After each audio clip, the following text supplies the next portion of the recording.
Hello everybody, welcome back as I continue to read Percy Jackson and the Sea of Monsters.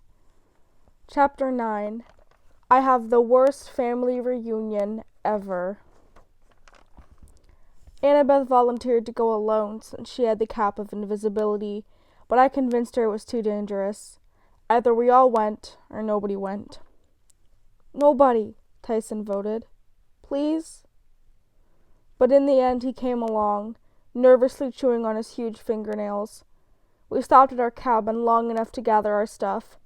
We figured whatever happened, we would not be staying another night on the zombie cruise ship, even if they did have $1 million bingo.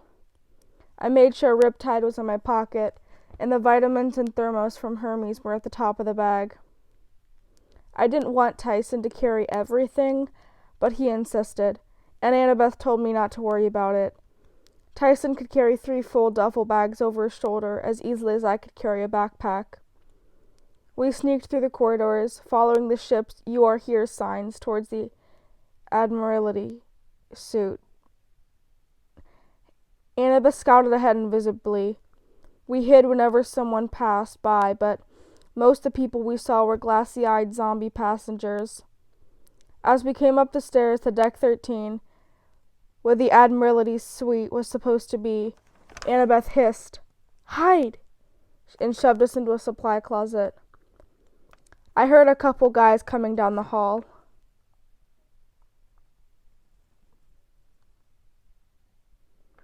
"You see that Ethiopian Draken in the cargo hold?" one of them said. The other laughed. Yeah, it was awesome. Annabeth was still invisible, but she squeezed my arm. I got the feeling I should know the second guy's voice. "I hear they got 2 more coming," the familiar voice said, "and they keep arriving at this rate. Oh man, no contest." The voice faded down the corridor.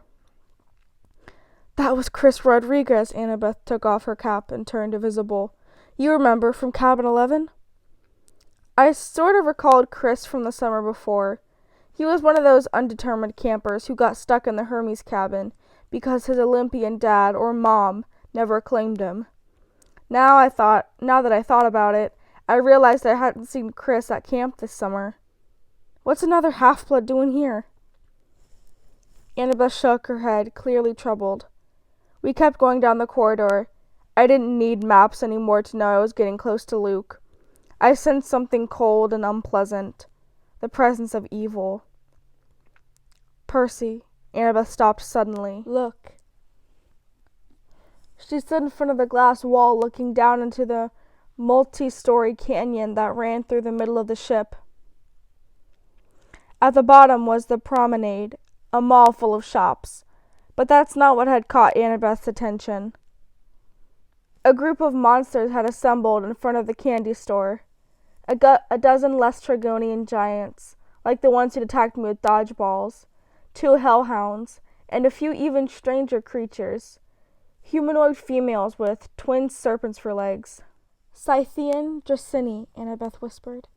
"Dragon women." The monsters made a semicircle around a young guy in Greek armor who was hacking on a straw dummy.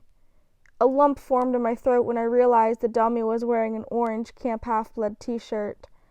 As we watched, the guy in armor stabbed the dummy through its belly and ripped upwards. Straw flew everywhere. The monsters cheered and howled. Annabeth stepped away from the window. Her face was ashen. "Come on," I told her, trying to sound braver than I felt. "The sooner we find Luke, the better." At the end of the hallway was the double oak doors that looked like they must have led somewhere important. When we were 30 feet away, Tyson stopped. "Voices inside."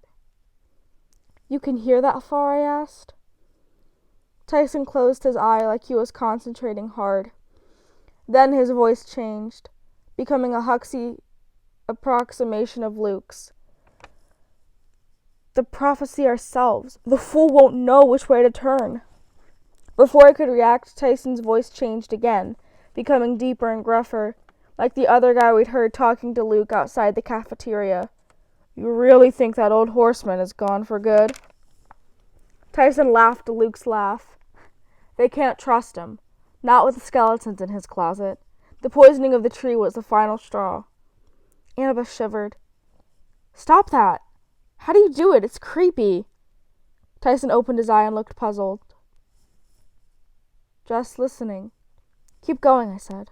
What else are they saying? Tyson closed his eye again. He hissed in the gruff man's voice. Quiet. Then Luke's voice whispering. Are you sure? Yes, Tyson said in the gruff voice. Right outside. Too late. I realized what was happening.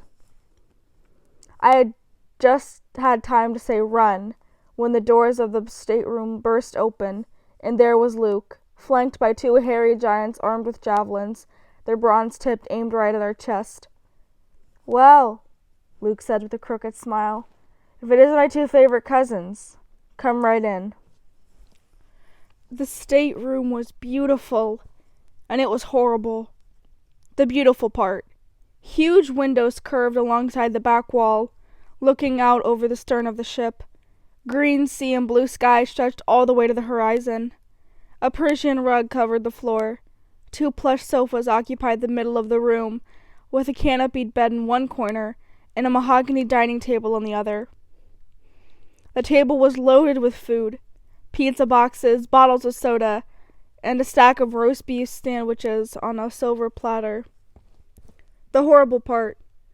On a velvet dais in the back of the room lay a 10-foot-long golden casket, a sarcophagus engraved with ancient Greek scenes of cities in flames and heroes dying grisly deaths.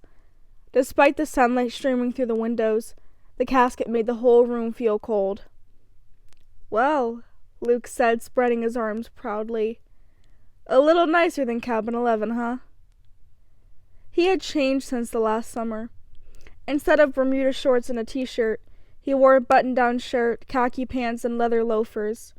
His sandy hair, which used to be unruly, was clipped short. He looked like an evil male model, showing off what the fashionable college-age villain was wearing to Harvard this year. He still had the scar under his eye, a jagged white line from his battle with the dragon. And propped against the sofa was his magical sword, Backbiter, glinting strangely with its half-steel, half-celestial bronze blade, so that it could kill both mortals and monsters. Sit, he told us. He waved his hand, and 3 dining-room chairs scooted themselves to the center of the room. None of us sat. Luke's large friends were still pointing their javelins at us. They looked like twins, but they weren't human. They stood about 8 feet tall for one. They only wore blue jeans, probably because their chests were already shag-carpeted with thick brown fur. They had claws for fingernails and feet like paws. Their noses were snout-like, and their teeth were all pointed canines. Where are my manners? Luke said smoothly. These are my assistants, Agrias and Orias. Perhaps you've heard of them. I said nothing. Despite the javelins pointed at me, it wasn't the bear twins that scared me. I imagined meeting Luke again many times since he tried to kill me last summer. I pictured myself boldly standing up to him, challenging him to a duel. But now that we were face to face, I could barely stop my hands from shaking. You don't know Agrias and Orias' story? Luke asked. Their mother... Well, it's sad, really. Aphrodite ordered the young woman to fall in love. She refused and ran to Artemis for help. Artemis let her become one of her maiden huntresses, but Aphrodite got her revenge. She bewitched the young woman into falling in love with the bear. When Artemis found out, she abandoned the girl in disgust. Typical of the gods, wouldn't you say?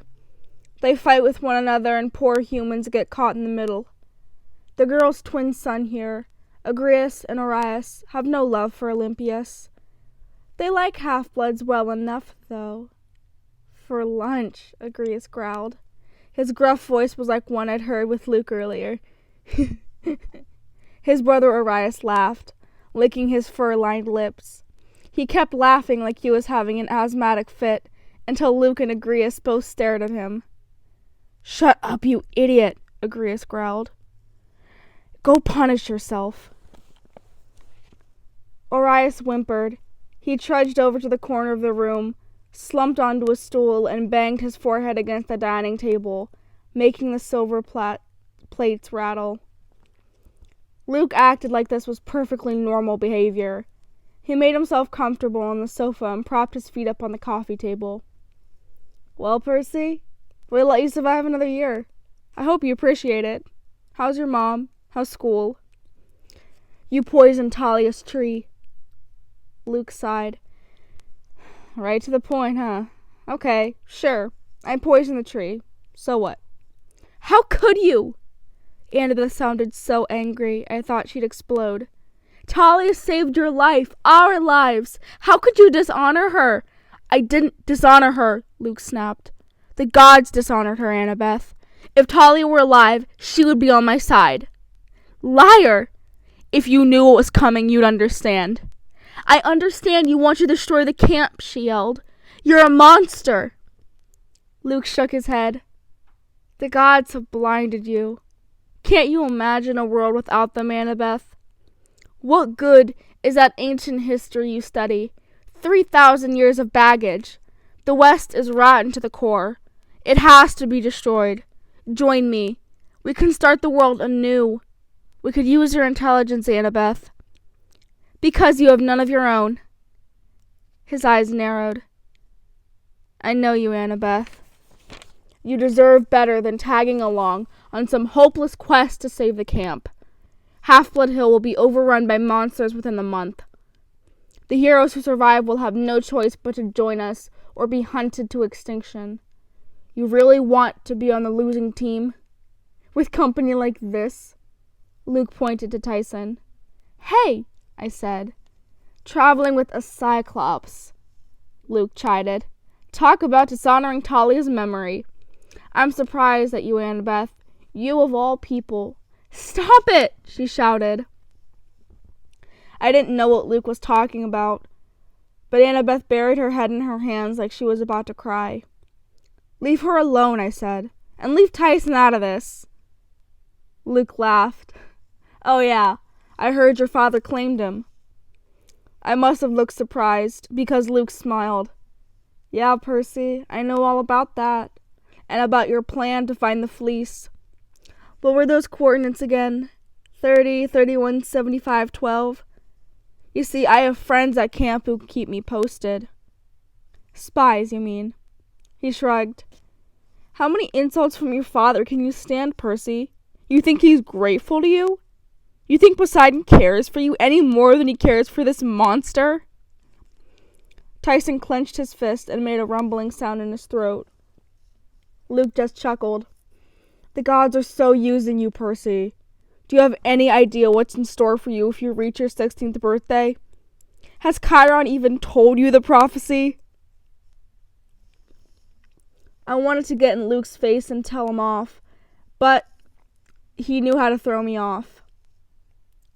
16th birthday? I knew Chiron had received a prophecy from the oracle many years ago, and I knew part of it was about me. But if I reached my 16th birthday, I didn't like the sound of that. I know what I need to do, I managed. Like who my enemies are. Then you're a fool. Tyson smashed the nearest dining chair to splinters. Percy is not a fool. Before I could stop him, he charged Luke. His fist came down towards Luke's head. A double overhead blow that would have knocked a hole in titanium. But the Bear twins intercepted. They caught one of Tyson's arms and stopped him cold. They pushed him back, and Tyson stumbled. He fell to the carpet so hard the deck shook.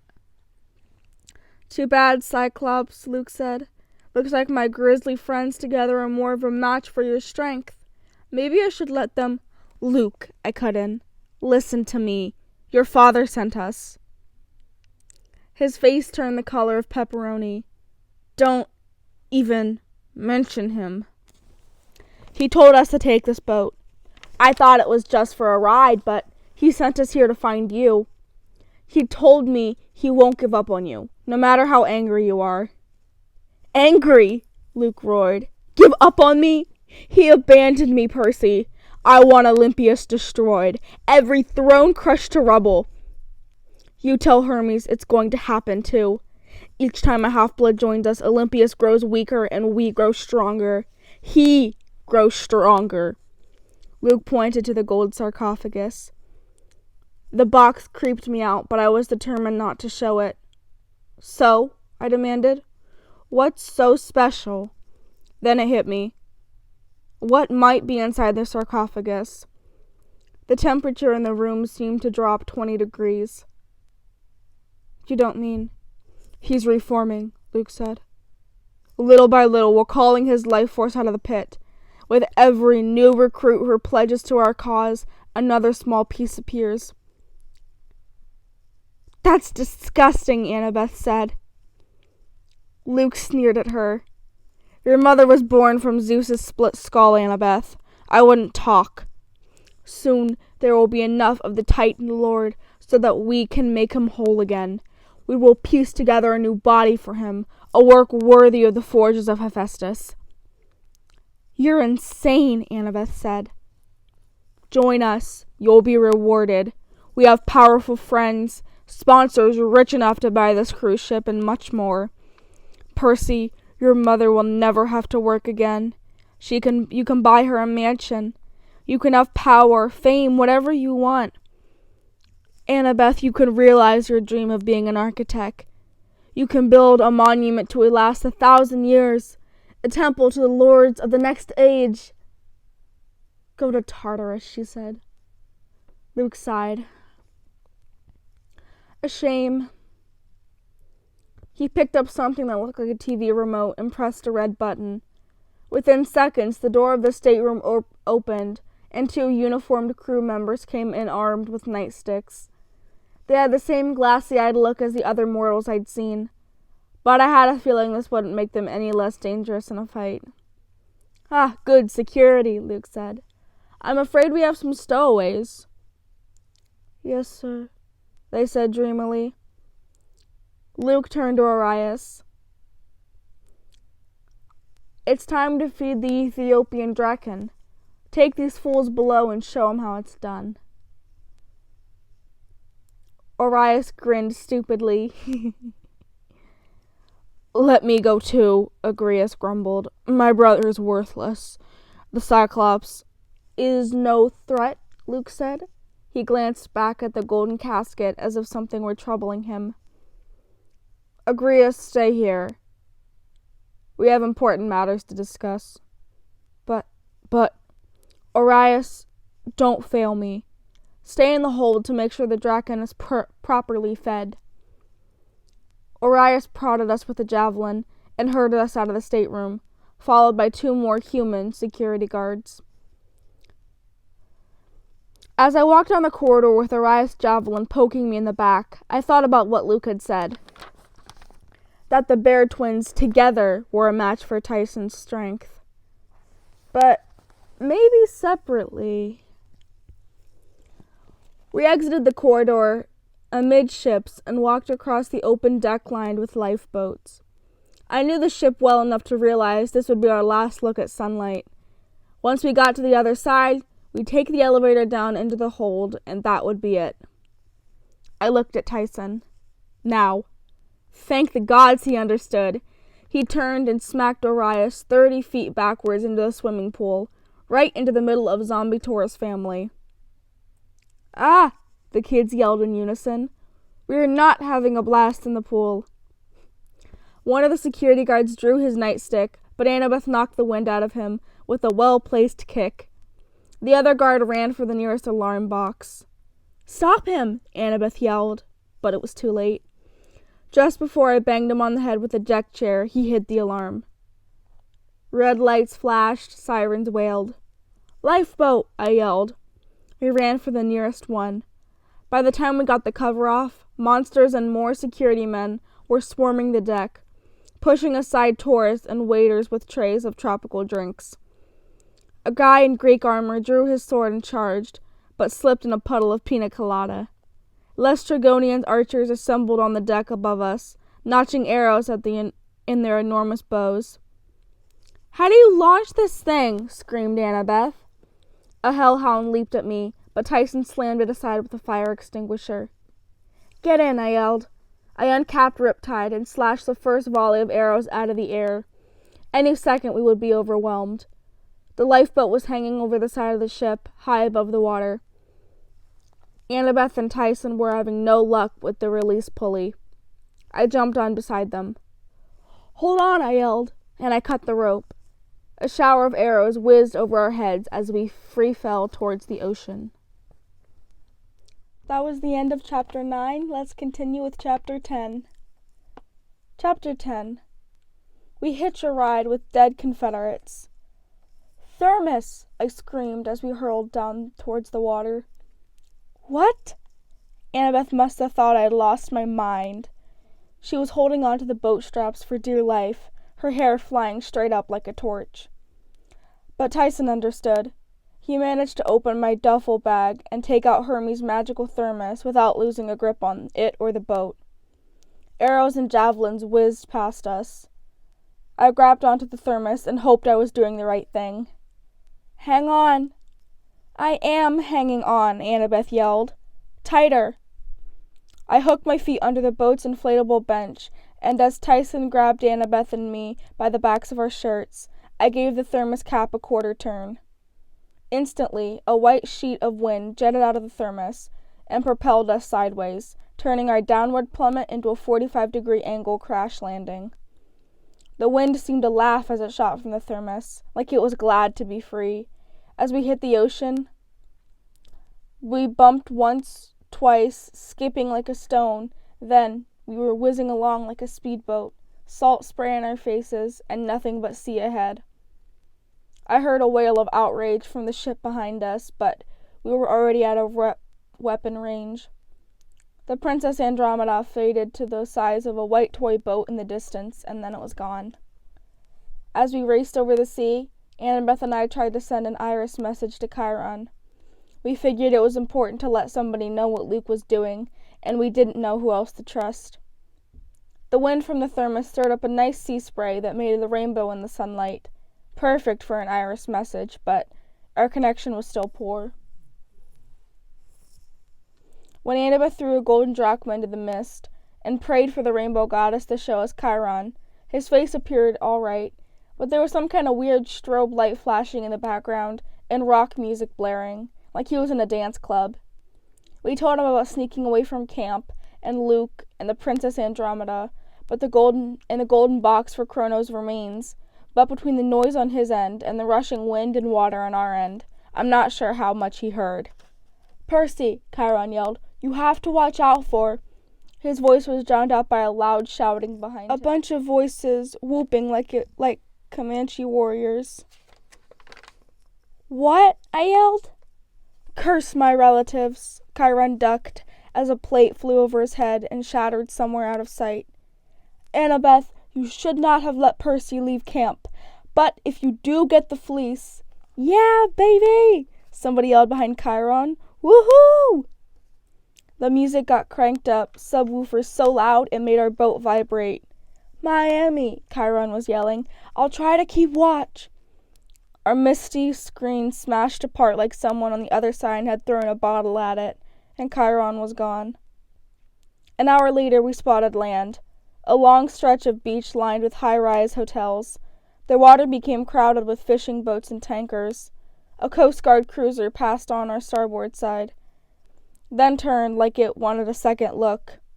I guess it isn't every day you see a yellow lifeboat with no engine going 100 knots an hour, manned by 3 kids. "That's Virginia Beach," Annabeth said as we approached the shorelines. "Oh my gods! How did the Princess Andromeda travel so far overnight? That's like 530 nautical miles," I said. She stared at me. "How do you know that?" I'm not sure." Annabeth thought for a moment. "Percy, what's our position?"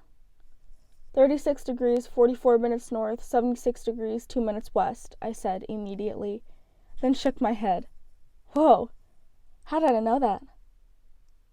"It's because of your dad," Annabeth guessed. "When you're at sea, you have perfect bearings." "That's so cool." "I wasn't sure about that. I didn't want to be a human GPS unit, but before I could say anything, Tyson tapped my shoulder. "Other boat is coming." I looked back. The Coast Guard vessel was definitely on our tail now. Its lights were flashing and gaining speed.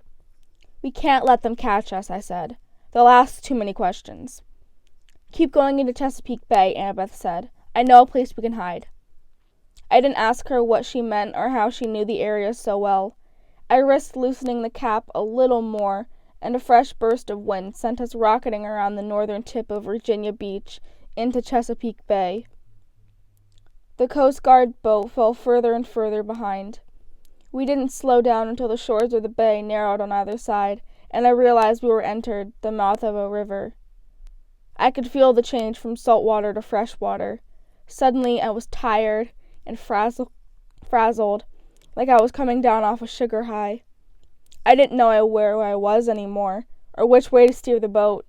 It was a good thing Annabeth was directing me. "There," she said. "Past that sandbar." We veered into a swampy area choked with marsh grass. I beached the lifeboat at the foot of a giant cypress.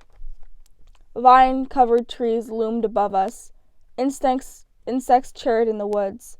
The air was muggy and hot, and steam curled off the river. Basically, it wasn't Manhattan, and I didn't like it. "Come on," Annabeth said. "It's just on the bank." "What is?" I asked. "Just follow me." She grabbed a duffel bag. "And we'd better cover the boat. We don't want to draw attention."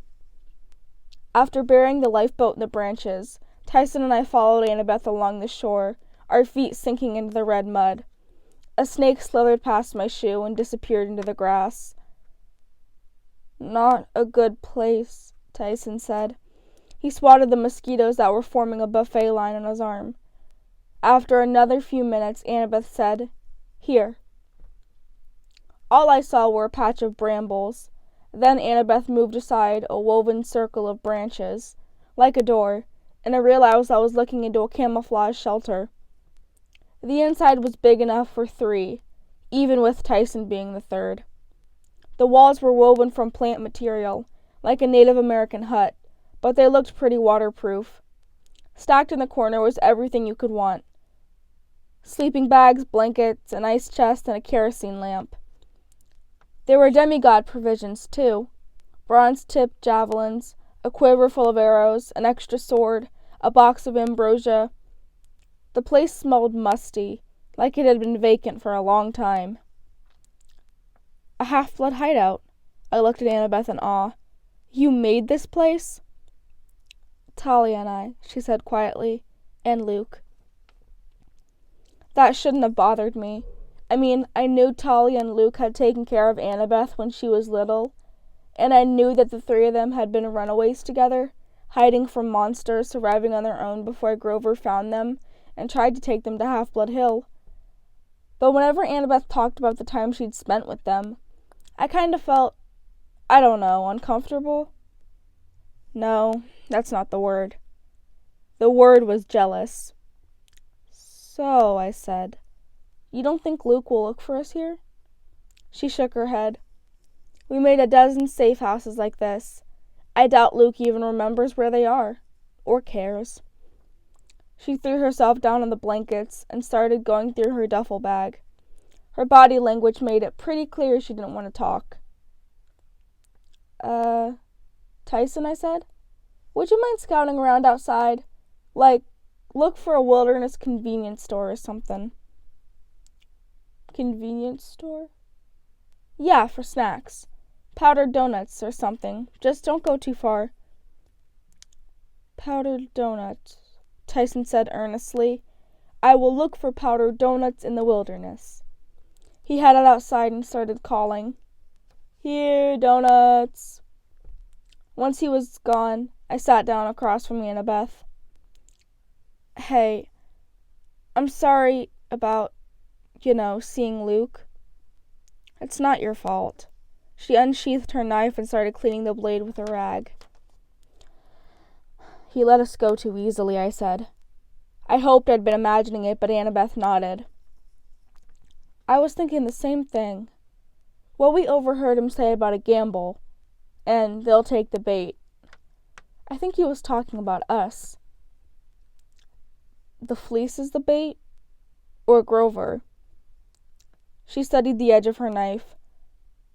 I don't know, Percy. Maybe he wants the fleece for himself. Maybe he's hoping we'll do the hard work and then he can steal it from us. I just can't believe he would poison the tree. What did he mean, I asked. That Talia would have been on his side. He's wrong. You don't sound sure. Annabeth glared at me, and I was starting to wish I hadn't brought this up while she was holding a knife. Percy, you know who you remind me the most of? Talia. You guys are so much alike, it's scary. I mean, you either would have been best friends, or you would have strangled each other. Let's go with best friends. Talia got angry with her dad sometimes. So do you. Would you turn against Olympias because of that? I stared at the quiver of arrows in the corner. No. Okay then. Neither would she. Luke is wrong. Annabeth stuck her knife blade into the dirt. I wanted to ask her about the prophecy Luke had mentioned and what it had to do with my 16th birthday, but I figured she wouldn't tell me. Chiron had made it pretty clear that I wasn't allowed to hear it until the gods decided otherwise. So what did Luke mean about the Cyclopses, I asked. He said, you of all people. I know what he said. He was talking about the real reason Talia died. I waited, not sure what to say. Annabeth drew a shaky breath. You can never trust the Cyclops, Percy. 6 years ago, on the night Grover was leading us to Half-Blood Hill, she was interrupted when the door of the hut creaked open. Tyson crawled in. Powdered donuts, he said proudly, holding up a pastry box. Annabeth stared at him. Where did you get that? We're in the middle of the wilderness. There's nothing around for 50 feet, Tyson said. Monster donut shop just over the hill. This is bad, Annabeth muttered. We were crouching behind a tree, staring at the donut shop in the middle of the woods. It looked brand new, with brightly lit windows, a parking area, and a little road leading off into the forest. But there was nothing else around, and no cars in the parking lot. We could see that one employee was reading a magazine behind the cash register. That was it. On the store's marquee, in huge black letters, even I could read, it said, Monster Donut Shop. A cartoon ogre was taking a bite out of the O in monster. The place smelled good, like fresh baked chocolate donuts. This shouldn't be here, Annabeth whispered. It's wrong. What? I asked. It's a donut shop. Shh. Why are we whispering? Tyson went in and bought a dozen. Nothing happened to him. He's a monster. Oh, come on, Annabeth. Monster Donut doesn't mean monsters. It's a chain. We've got 'em in New York. A chain, she agreed. Don't you think it's strange that one appeared immediately after you told Tyson to get donuts, right here in the middle of the woods? I thought about it. It did seem a little weird, but I mean, donut shops weren't real high on my list of sinister forces. It could be a nest, Annabeth explained. Tyson whimpered. I doubt he understood what Annabeth was saying any better than I did, but her tone was making him nervous. He plowed through half a dozen donuts from the box, and he was getting powdered sugar all over his face. A nest for what? I asked. Have you ever wondered how franchise stores pop up so fast? She asked. One day there's nothing, and then the next day, boom, there's a new burger place or coffee shop or whatever. First a single store, then 2, then 4 exact replicas spreading across the country. No, never thought about it. Percy, some of the chains multiply so fast because all of their locations are magically linked to the life forces of a monster. Some children of Hermes figured out how to do it back in the 1950s. They bred... She froze. What? I demanded. They bred what?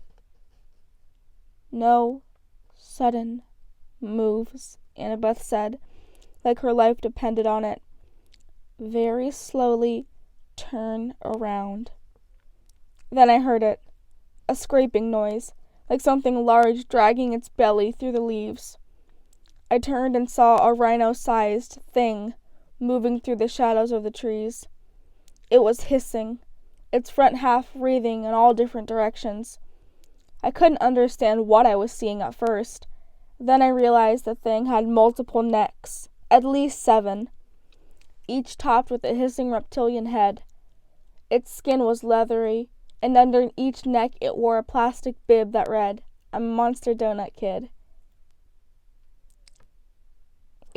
I took out my ballpoint pen, but Annabeth locked eyes with me, a silent warning. Not yet. I understood. A lot of monsters had terrible eyesight. It was possible the Hydra might pass by us, but even if I uncapped my sword now, the bronze glow would certainly get its attention. We waited. The Hydra was only a few feet away.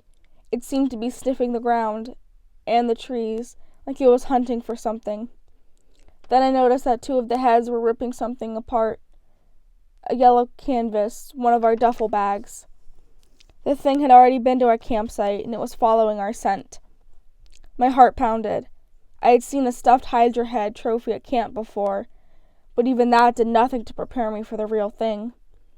Each head was a diamond shape, like a rattlesnake's, but the mouth were lined with jagged rows of shark-like teeth. Tyson was trembling. He stepped back and accidentally snapped a twig. Immediately, all 7 heads turned toward us and hissed. "Scatter!" Annabeth yelled. She dove to the right. I rolled to the left. One of the Hydra heads spat an arc of green liquid at me that shot past my shoulder and splashed against an elm. The trunk smoked and began to disintegrate. The whole tree toppled straight towards Tyson, who still hadn't moved, petrified by the monster that was now in front of him. "Tyson!" I tackled him with all of my might, knocking him aside just as the Hydra lunged and the tree crashed on top of its 2 heads. The Hydra stumbled backwards, yanking its heads free, then wailing in outrage at the fallen tree. All 7 heads shot acid, and the elm melted into a steaming pool of muck. "Move," I told Tyson.